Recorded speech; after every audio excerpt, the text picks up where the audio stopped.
Hello guys! Kumusta kayo lahat? Welcome back to my YouTube channel. Alam kong takam na kayo, kaya tara at samahan niyo ako magluto ng pork chicharon.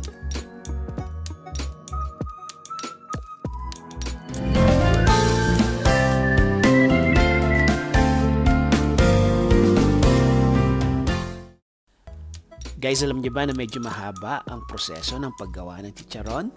But it's all worth it pagkatapos. Itong nakikita niyong nakasabit ay 2 kilo ng pork skin. Hinugasan ito ng maigi at nilagyan ng kaunting asin. At ang una nating step, ibilad ito sa araw ng mga 6 na oras.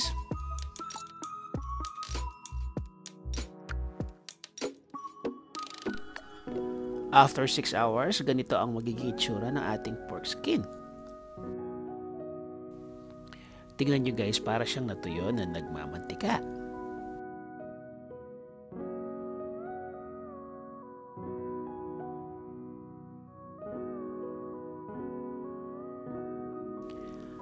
Ang next natin gagawin, i-slice natin to ng maliliit. At dahil kumunat ang balat, gumamit na lang ako ng gunting para pagpira-pirasuhin.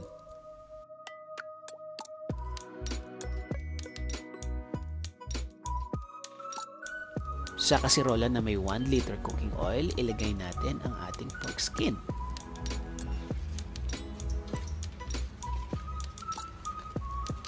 Guys, take note ha, hindi pa mainit ang ating mantika. Kakabukas lang din ang ating gas range at sinet natin ang flame sa low setting. Guys, hindi natin to papakuluan sa tubig kundi sa mantika lang.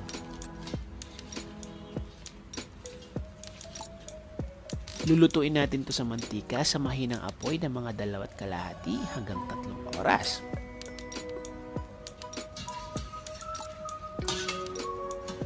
Kailangan nating halu-haluin para maging pantay ang pagkakaluto.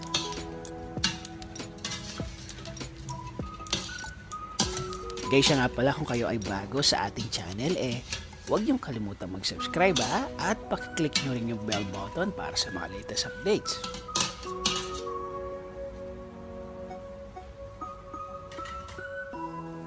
Makalipas ang 30 minuto,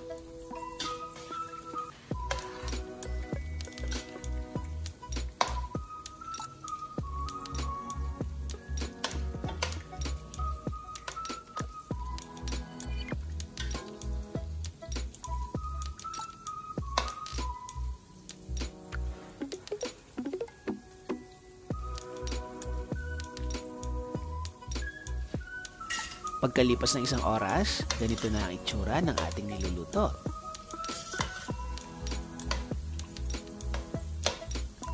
Kung mapapansin nyo, nagkakaroon na ng bubbles ang ating mantika at medyo nagkakaroon na ng sounds ang balat.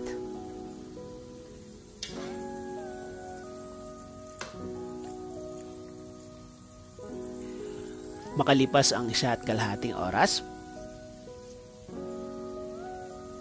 guys, remind ko lang na ang apoy natin ay nasa low setting pa din ha.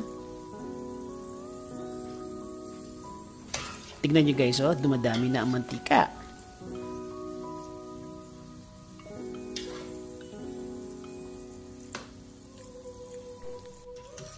After 2 hours, kung mapapansin nyo, nag-golden brown na ang kulay ng ating niluluto.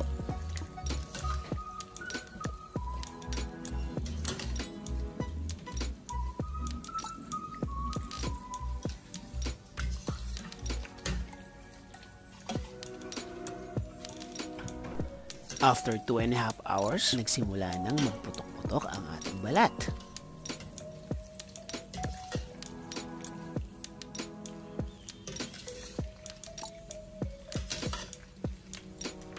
At sa puntong ito, kailangan na nating lakasan ang apoy. Ipagpatuloy lang ang paghalo hanggang sa tuluyan na itong maluto. At habang hinahalo natin ang ating chicharon, mag-shoutout muna tayo. Sabi ni Ma'am Maria Gemma Apuya, thanks, I enjoy watching. How I wish I can do it perfectly the next time I'll cook pork chicharon. Watching from Palompom, Leyte. Galing kay Ma'am Josephine Area Laguna, hello po Sir Jeff, pa-shoutout naman po Laguna family.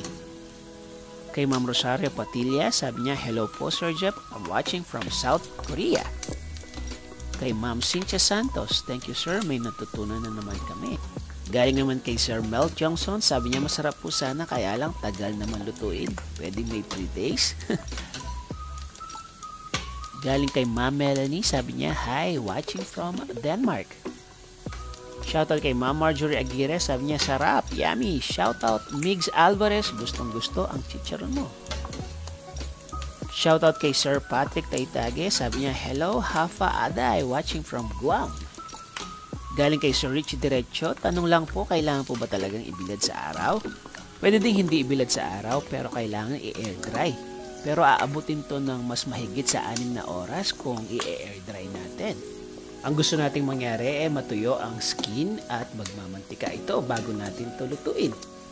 At kung meron ka namang available na oven sa inyo, pwede mo itong i-oven for 2 hours sa mahinang apoy lang.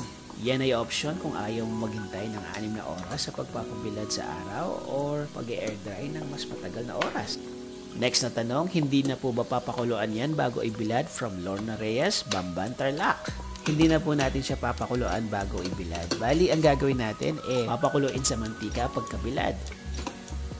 Galing kay Sir Bong Derilo, sabi niya, hello po sir, watching from Madrid, Spain. Gracias, God bless. Galing sa aking housemate na si Junel, hello po, pa-shoutout po from Sharjah.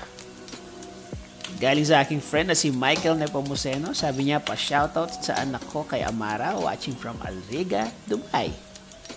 Galing naman kay Ate Elizabeth Benson Angeles, hello, pa-shoutout naman sina Susan Benson sa palengke ng Arayat, Pampanga.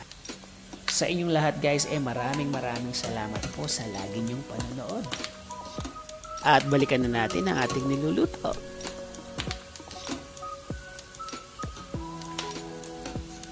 Kung makikita nyo, lumalapad na ng kaunti at halos na mamutok-mutok na.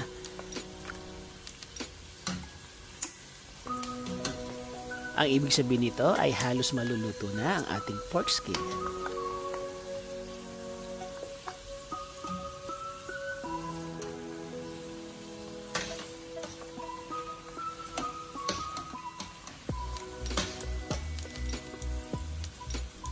Ayan, at pwede na natin itong hanguin.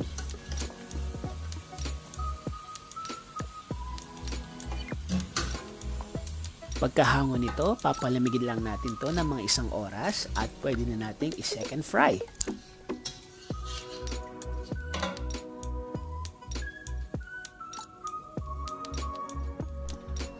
After 1 hour,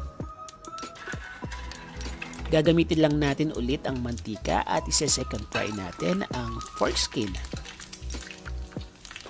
Tingnan nyo guys, pumuputok-putok, di ba? Guys, just make sure na mainit talaga ang mantika bago tayo magprito, ha?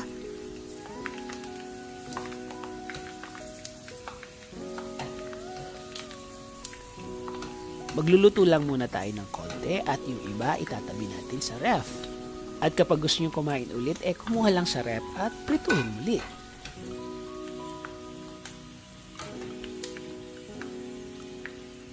Guys, kung ikaw ay madiskarte, pwede mo itong pangnegosyo.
Presenting ang ating pork chicharon.